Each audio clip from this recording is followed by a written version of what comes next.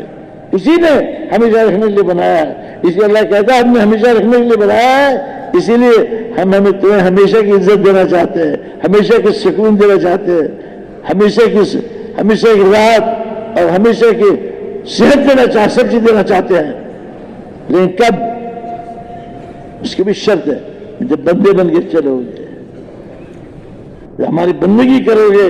دنیا میں تھوڑے دن کے لیے ہم نہیں بھیجا تمہیں, یہ دنیا تمہاری نہیں بنائی ہے, لیکن تھوڑے یا احکامات ہے, ان احکامات کو پورا کر لو. دنیا احکامات کو پورا کرنے کی جگہ ہے, خواہشات کو پورے کرنے کی جگہ نہیں ہے. جو چیزیں ہیں نہیں اس کو تلاش کرو, جو چیزیں ہیں اس کو تلاش کرو, اپنا وقت ضائع کر رہے ہو. یہ تو احکامات کو پوری کرنے کی جگہ ہے.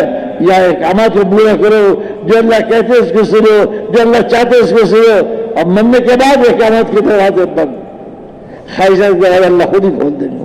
یہاں جیسے اللہ چاہتے ہیں ایسے کرو, وہاں جیسے تم چاہو ایسے اللہ کرے گا. لا الہ الا اللہ. کیسے اللہ دینا چاہتے ہیں؟ ہاں چاہے خواہشات وہاں پوری ہوگی, اور جنت میں پورا اللہ جنت بنایا تمہارے لیے اور ہمارے لیے, وہاں خواہشات پوری ہوگی. اللہ اکبر. وہاں عزت ملے گی, وہاں صحت ملے گی. اور جب ملے گی پھر ذلت کا نام نشان نہیں, صحت ملے گی بیماری کا نام نشان نہیں, سکون ملے گا پریشانی کا نام نشان نہیں. سب چیز سارے مزے وہاں ملیں گے, اور تم چاہتے ہو یہاں مزے مل جائے. یہاں تو کام کرو, دنیا میں کام کرو, قبر میں آرام کرو, جنت میں مزے کرو. ہاں کام کرنے کی جگہ ہے, احکامات کو پورے کرنے کی جگہ ہے. جنت میں ایسی یہاں کی جتنی نعمتیں ہیں دنیا کی, سارے نعمتیں جنت کے نعمت کے سامنے ہیچ ہے, کوئی حیثیت نہیں رکھتی. وہاں ایک مرتبہ نہیں ہے, ہزاروں مرتبہ دیں گے. ایک سبحان اللہ کہنے پر ایک مرتبہ نہیں, ہزاروں بار دیں گے, ہزاروں بار دیں گے. اور اللہ کے دیدار ملے گا. بتاؤ خدا تمہارے ساتھ تمہارے پاس آ جائے گا. ہاں حجاب کھلے گا، اللہ کے دیدار ملے گا. کسی کو ہفتہ میں ایک بتا، کسی ہفتے میں 2 مرتبہ، ہاں اللہ کا دیدار ملے گا. تو خواہشات پوری کریں گے، جنت ہے. یہاں تو دنیا میں دنیا کا برتن چھوٹا ہے. کیا ہے؟ دنیا کا برتن دنیا چھوٹی ہے، دنیا کا برتن بھی چھوٹا ہے. ایک انعام پر جو ملے گا یہ دنیا کے برتن اس کو سما نہیں سکتا ہے، اس کو لے نہیں سکتا ہے. ہائے ہائے. تو عبد بن کے چلے نہیں نا، بندے بن کے چلے نہیں نا. بندر نے کبھی اس چاک پر، کبھی اس چاک پر، کبھی ادھر چم لیا، کبھی ادھر چم لیا. نہیں، بس ایک بندے بن کے چلو، چلے گے انشاءاللہ. اور چوتھی نسبت جو ہے وہ حیوانیت کی نسبت ہے. اللہ نے اس انسان کے اندر خواہشات بھی رکھی ہے اور ضروریات بھی رکھی ہے. جب یہ خواہشات کو، اپنی خواہشات کو پورا کرنے کے لیے لوگوں کی ضروریات کو پائمال کرتا ہے، یہ درندے کے اعلیٰ درجے پہ چلا جاتا ہے. آج یہی ہو رہا ہے، اپنی خواہشات پورا کرنے کے لیے لوگوں کی ضروریات کو پائمال کر رہا ہے. یہ درندے سے زیادہ آگے بڑھا ہوا ہے. انسان اگر بڑھیا چیزوں پہ محنت کرے گا تو بڑھیا بنتا چلا جائے گا، اور گھٹیا چیزوں پہ محنت کرے گا تو گھٹیا بنتے چلے جائے گا. اختیار ہے. تو بڑھیا چیزیں محنت کریں گے نا. بڑھیا چیز وہ ہے جو اللہ نے بتایا، اللہ کے نبی نے بتایا، وہ بڑھیا ہے نا. اپنا نفس جو میں آتا وہ تو نہیں ہے. ہمارے نبی صلی اللہ علیہ وسلم اور نبی میں فرق ہے. جتنے نبی ہیں انہوں نے اپنی امت کو صرف عبادت سکھائی ہے. ہمیں نبی صلی اللہ علیہ وسلم کیا احسان ہے، ہمیں عبادت بھی سکھائی اور نبی والا کام بھی سکھایا. عبادت بھی دی اور نبی والا کام بھی دیا. کتنا احسان ہے اللہ کا، اللہ کا نبی کا ہم پر، آپ پر. کتنا احسان ہے. نبی والا کام بھی دیا ہے. نبی صلی اللہ علیہ وسلم نے جتنا وقت امت کو دین سکھانے لگایا ہے، اس سے زیادہ وقت امت کو دین کی محنت کو سکھانے میں لگایا ہے. فرق دین سکھانا، دین کی محنت سکھانا، فرق ہے کہ نہیں؟ مولانا یوسف فرماتے تھے کہ نبی صلی اللہ علیہ وسلم نے جتنا محنت امت کو دین سکھانے میں لگایا ہے، اس سے زیادہ محنت امت کو دین کو پھیلانے اور دین کو محنت کو سکھانے میں لگایا، پھیلانے میں لگاؤ.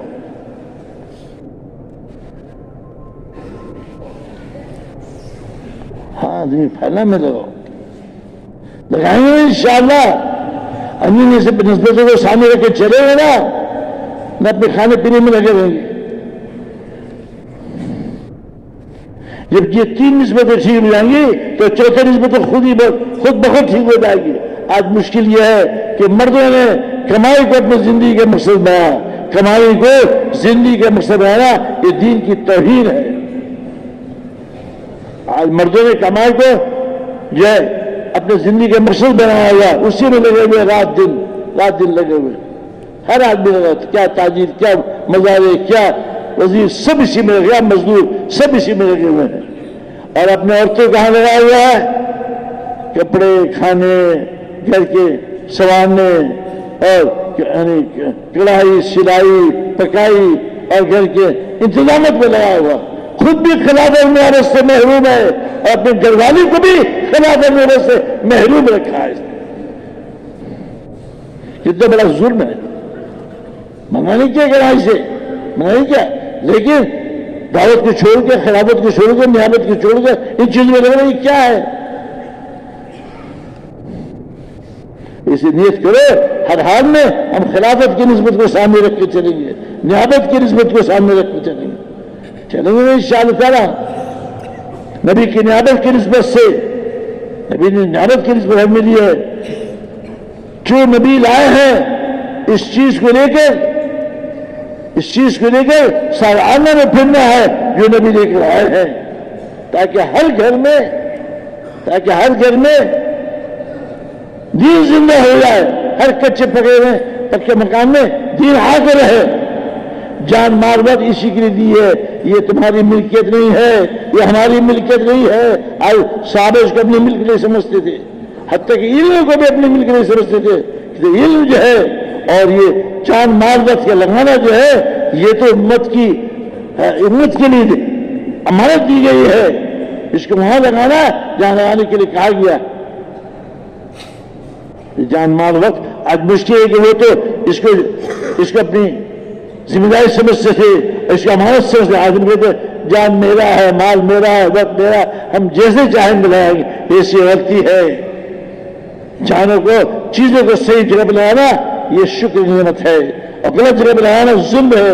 وضع سے فی المال شکر دینا، وضع سے فی غیر مال ظلم۔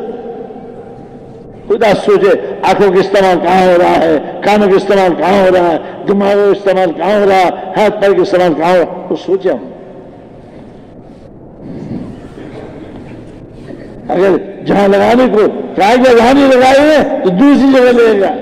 جب انسان لا الہ الا اللہ کہتا ہے اور اپنی مرضی کے مطابق جان مال کو لگاتا ہے، اپنی مرضی کے مطابق زندگی گزارتا ہے، اپنی جی چاہے پر زندگی گزارتا ہے، رب چاہے کی چھوڑ کر، اللہ کہتے ہیں جھوٹا ہے۔ اس لیے اللہ کے راستے میں نکلنا ہے، دعوت کی مشق کے لیے اللہ کے راستے میں نکلنا۔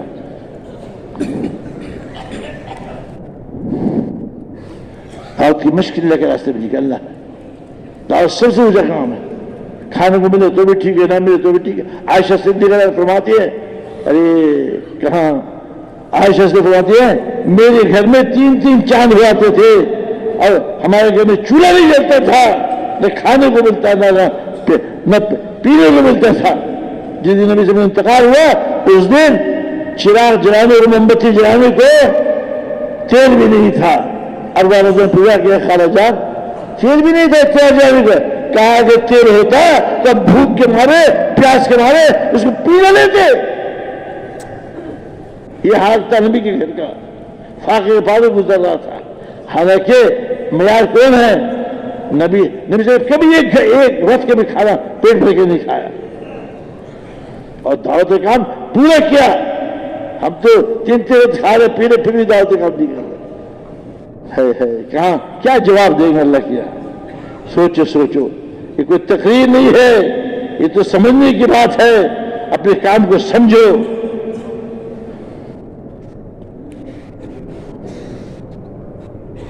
اپنے کام کو سمجھو کہ کیسے نبی سے معیار ہے، بادشاہ کا معیار نہیں ہے، وزیر کا معیار نہیں ہے، اللہ کے نبی کا جو معیار وہ معیار ہے۔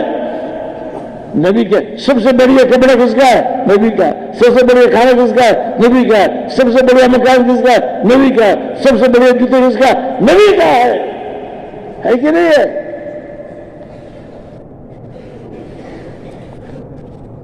امت محمدین سے کسی نے نبی صاحب سے کہا کہ ہمارے لیے کچھ کھانے کی مقدار مقرر کر دی۔ نبی صاحب ناراض ہو گئے اور قسم کھا لیا کہ میں گھر واپس نہیں جاؤں گا۔ خبر پھیل گئی کہ آپ نے اپنے عورتوں کو طلاق دے دیا۔ سب رو رہے، جو سن رہے رو رہا۔ عمر رضی اللہ عنہ یہ پتہ چلا تو آپ آئے پتہ کہ نبی صاحب کیا چاہتے ہیں۔ اجازت مانگی، اجازت نہیں ملی۔ دوسری مرتبہ اجازت مانگی، نہیں ملی۔ تیسری مرتبہ کہا کوئی یہ نہ سمجھے کہ میں بیٹی کی سفارش کے لیے آیا ہوں، تو اجازت مل گئی۔ اور جب گئے دیکھا تھوڑا سا کھجور رکھا ہو بس۔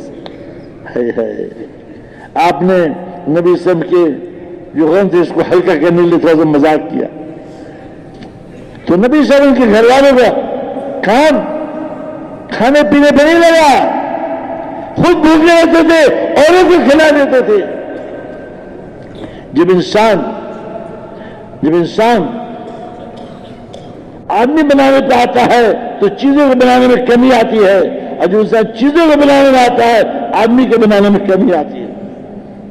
اور ہم سوچے ہمارا مرد عورتیں یہ کہاں ہے ان کا وقت لگ رہا ہے۔ اس لیے مرد عورتیں بچے سب سوچے بیٹھ کے کہ نبی سے کہ ہم کس لیے آئے ہیں، ہمیں کیا کرنا ہے، کس لیے ہم آئے ہیں۔ ہم اس لیے آئے ہیں کہ نبی صلی اللہ علیہ وسلم جو چیز لائے ہیں اس پہ خود چلے اور لوگ خود چلائیں۔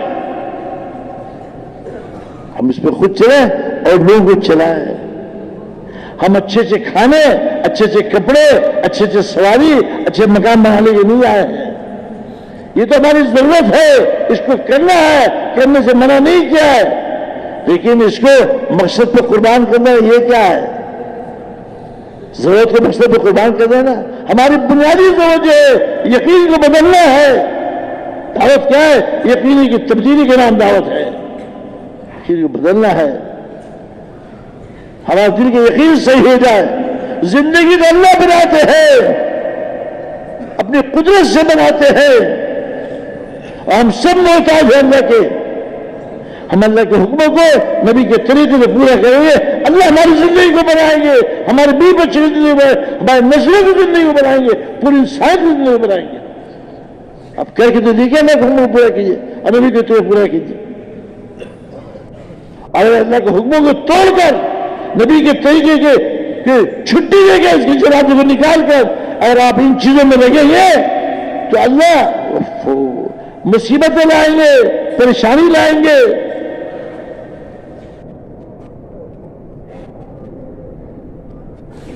جب دنیا کے نقشوں میں سے اللہ کے عوامل نکل جاتے ہیں, جب دنیا کے نقشوں میں سے اللہ کے عوامل نکل جاتے ہیں, کیونکہ اللہ کے عوامل کی مثال روح کی جیسی ہے, جو عوامل نکل جاتے ہیں اللہ نقشوں کو توڑ پھوڑ دیتے ہیں. تو ہم چوکتے کس وقت؟ جب مصیبتیں پریشانی آتے بھی چوکتے ہیں. اس وقت نہیں چوکتے ہیں جو اللہ کے عوامل ہر گھر میں, ہر شعبے میں, ہر ٹوٹ رہے ہوتے ہیں, جب یہ سنتیں ذبح ہو رہی تھی, وہ نہیں چوکتے. آج کوئی گھر محفوظ نہیں ہے, کوئی شعبہ محفوظ نہیں ہے, ہمارے مرد محفوظ ہے, نہ عورتیں محفوظ ہیں. اس لیے سوچو, سوچنے کی بات ہے کہ اللہ کے حکم کو اور نبی کے طریقے کو ہم سارے عالم میں زندہ کرنے والے کیسے بنے. یہ اصل ہے. ہم ہر حال میں اللہ کے حکم پورے کریں, چاہے کھانے کو ملے نہ ملے. کرو گے نا انشاءاللہ تعالیٰ؟ ہاں, ہر حال میں اللہ کے حکم پورے کریں, چاہے کھانے کو ملے نہ ملے. نبی صلی اللہ علیہ وسلم تو سب کے خیر خواہ تھے. خیر خواہ نہیں تھے, سب کے خیر خواہ تھے. آپ کو اللہ تعالیٰ نے خیر خواہ بنا کر بھیجا تھا. ارے آپ تو سب کے درمند تھے, سب کے خیر خواہ تھے, دشمنوں کو بھی خیر خواہ تھے. ساری زندگی نبی سے ستایا اور اذیتیں دی ہیں. آپ کے چچا کو قتل کیا ہے, شہید کیا ہے, اور آپ کے بیٹی کو ضیاء دی ہے. آپ اس کے لیے بھی کیا تھے؟ بڑی خواہ تھے, اس کے بھی خیر خواہ تھے, اس کی بھی ہدایت کے سوچ رہے تھے. یہ فتح مکہ والے ڈے ہوئے تھے, آج تو بس بدلہ لیا جائے گا ہم سے. کیا کہا نبی صلی اللہ علیہ وسلم نے؟ ارے فتح مکہ والے, ہم تم سے آج وہ معاملہ کریں گے جیسے یوسف علیہ السلام نے بھائیوں کے ساتھ کیا ہے. کیسے خیر خواہ تھے. اللہ کے ہم بھی ایسے خیر خواہ بنو گے انشاءاللہ. تو ہماری ذمہ داری وہی ہے, ہم انہی کی امت ہیں. خیر خواہ بن کے چلو, جرمن بن کے چلو.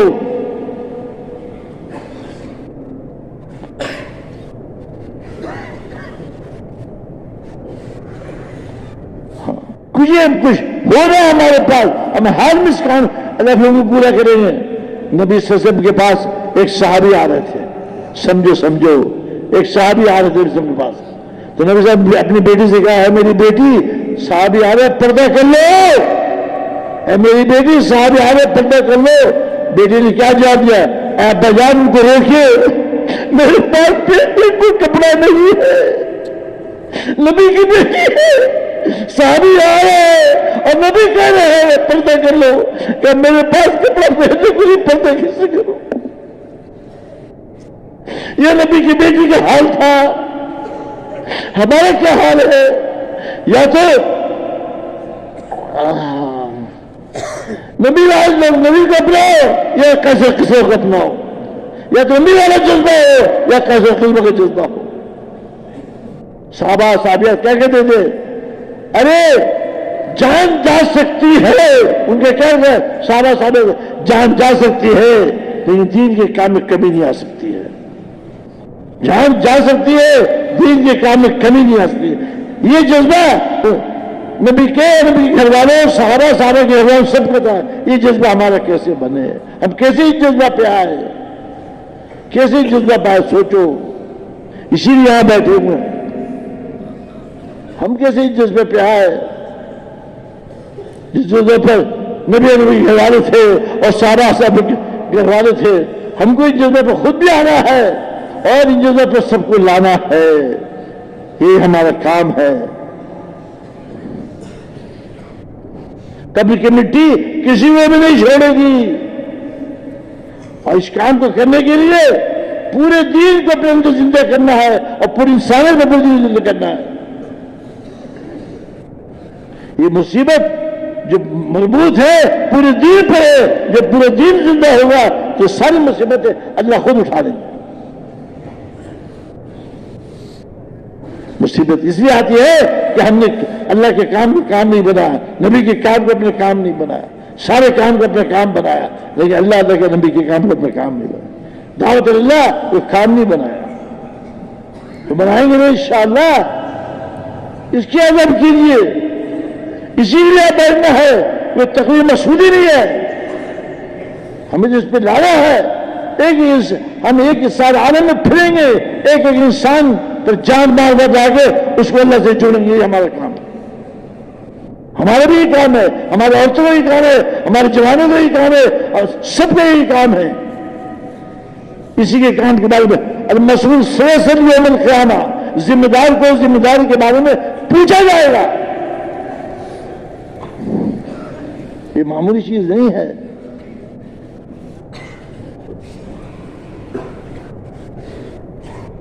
یہ دعوت کا کام کیا معمولی چیز ہے؟ اتنا اونچے کا اللہ کے راستے میں نکلنے کا کام یہ معمولی چیز ہے؟ حضرت فاطمہ رضی اللہ عنہا فرماتی ہیں, سنیے کیا فرماتی ہیں.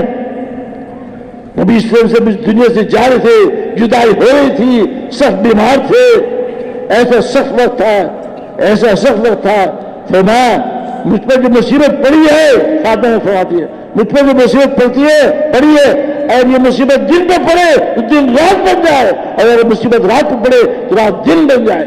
ایسی سخت مصیبت میں بھی دعوت کام میں نبی صلی اللہ علیہ وسلم نے کام میں کمی نہیں آنے دی, اور جو صحابہ کی جماعت کو حوالہ کر دیا اور بتا دیا امت کو یہی جذبہ پیدا کرو.